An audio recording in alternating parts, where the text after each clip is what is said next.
On to the next talk by Dr. Savleen, Development and Evolution of Ocular Biometry and Refractive State in a Preterm. Dr. Savleen, please. Well, good evening, everybody. And well, the story is not over yet. And if you can see my screen, yeah. So once we have decided now what treatment modality we are using, whether it's laser or it's anti-VEGF, and we cannot actually give the child 100% cure certificate and now send the child home, because we are yet to talk about the functional outcome of the child. So to start with my presentation, I would tell you the story of a 6-month-old baby who was treated for ROP and then referred to us for a visual evaluation. The parents are worried that the child is not seeing, and the mother is saying that the child is squinting often. So we review the records, we order a retinoscopy, and we see that the child was a 31-weeker, born at a birth weight of 1800 grams, had an APROP both eye, which was lasered with no structural sequelae. And as we examine the records, we realize that the child does have an alternating exo and has the retinoscopy of -12 with a -3 diopter cylinder, to our surprise. So the questions that we have in our mind are that, is it normal for a 6-month-old preterm child to have this refractive error? If it's not normal, why is this child having this refractive error? Is it because of prematurity? Is it because of the disease? Or have we done something with our laser treatment? What are we going to tell the parents? What will happen to this refractive error if he needs a prescription? So I would like to talk about the first two questions in my presentation, and Dr. Jasprit will carry on with the next. The first question that comes to our mind is that, is it normal for a 6-month child born preterm to have this refractive error? Reviewing our embryological studies, we see that the refractive media of the eye is formed maximally in the last embryonic phase or the early phase after birth. So when the course of this development is changed by a preterm delivery, the process of emmetropization is also halted, just one step short of a term delivery. So we do expect that a preterm, which is eye, which is arrested at a stage just short of the term delivery, would be having a high risk of myopia and astigmatism. So it is very common to see refractive errors in prematurity, regardless of whether they have ROP or they do not have. Lower birth weight and lower gestational age would further contribute, besides the other genetic and environmental factors, to the refractive errors that occur in a preterm child. Now we have a preterm eye which is trying to grow and reach the adult size. But if concomitantly we have a disease like ROP, this progress is further halted. The preterm eye cannot grow to the term size and is arrested at a stage because of the presence of the disease, that is ROP. So in the setting of ROP, a preterm eye will have refractive errors, myopia ranging from 12 to 14% in a child who has, say, subthreshold ROP, to almost about 100% in a child who is laser treated for ROP, as reported by the ETROP study. 50% of these children might have a high refractive error, more than -5 diopters, and more the structural sequelae we see, more the refractive errors we notice. Now, we have established that refractive error of myopia would be seen in a setting of ROP, but we still have a lot of variation in the amount of refractive error that these children have. Because, for instance, we have kids who are APROP, this one on the left side of your screen, was APROP lasered adequately and has a refractive error of -8 at 10 years, vis-a-vis a child at 11 years of age who was similar APROP with no structural sequelae and has a very low refractive error of -1. So in other words, what are the factors which are actually determining why do some of these children have a high refractive error and some of these do not? Is it because of just the gestational age or the birth weight? Are there some ocular factors like the axial length, the keratometry, or the lens perhaps? Or are we inducing this high refractive error by our treatment alone?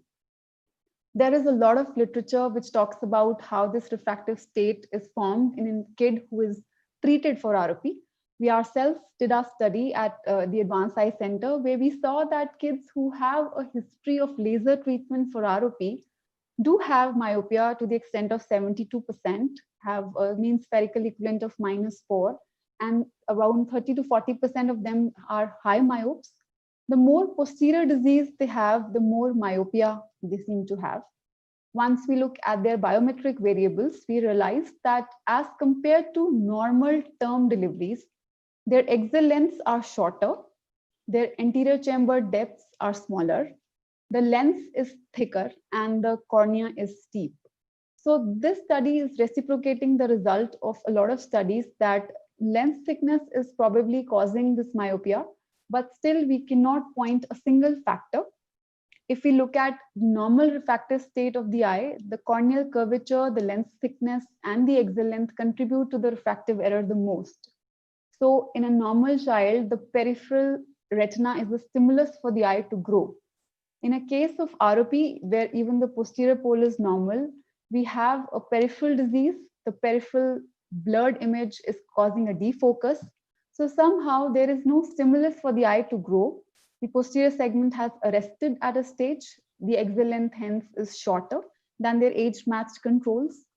The cornea is steeper. It is arrested at the preterm stage, and there is a thicker and more anteriorly placed lens. So a combination of these factors, that is a small axial length, a thicker anteriorly placed lens, which is proportionately larger to the posterior segment, and a steeper cornea might contribute to the myopia that these children are having. If we want to know what is the trigger for this refractive error, whether it's just the prematurity or the disease or the laser or all of these factors, or in other words, is there any modifiable factor, something that we can do to prevent this? There are a few studies. One paper I would be quoting where they say that a larger proportion of retina being treated to the extent or causing more myopia. Every 100 laser applications causes a myopia of -0.1. But this does not mean that we do not do a thorough laser. This is absolutely the necessity that we do laser, not at the cost of the refractive error. We cannot actually isolate whether the severity of the disease is causing the myopia or the laser treatments. We cannot isolate the two, because a severe ROP would be lasered, and it would be unfair to leave a severe ROP not without laser. So the proponents of the anti-VEGF have come up with the concept that the anti-VEGF therapy is actually causing lesser myopia. This caused a lot of buzz and was actually given in favor of anti-VEGFs in ROP. But after that, a lot of studies came up. We have to weigh them with caution, because the severity of the disease, the zone is variable, which are the major determinants of the refractive error. You do see emetropia in both treatment therapies, and you do see high myopia in the anti-VEGF group also. A word about evolution of refractive errors in the few months of life that these kids have. Now, there are again a lot of studies which tell us about the refractive error in older children, but we do not have those many studying the biometric dimensions of the eye in smaller kids just when they are born. We tried doing that in our center, and we actually saw that they are all myopic to begin with in our cohort, whether they are having ROP or they are not having ROP. Those who do not have ROP, that is having prematurity myopia of prematurity, they also have myopia, but they tend to emetropize. Children who have ROP but do not need treatment for ROP seem to have a myopia proportionate to the severity of the disease.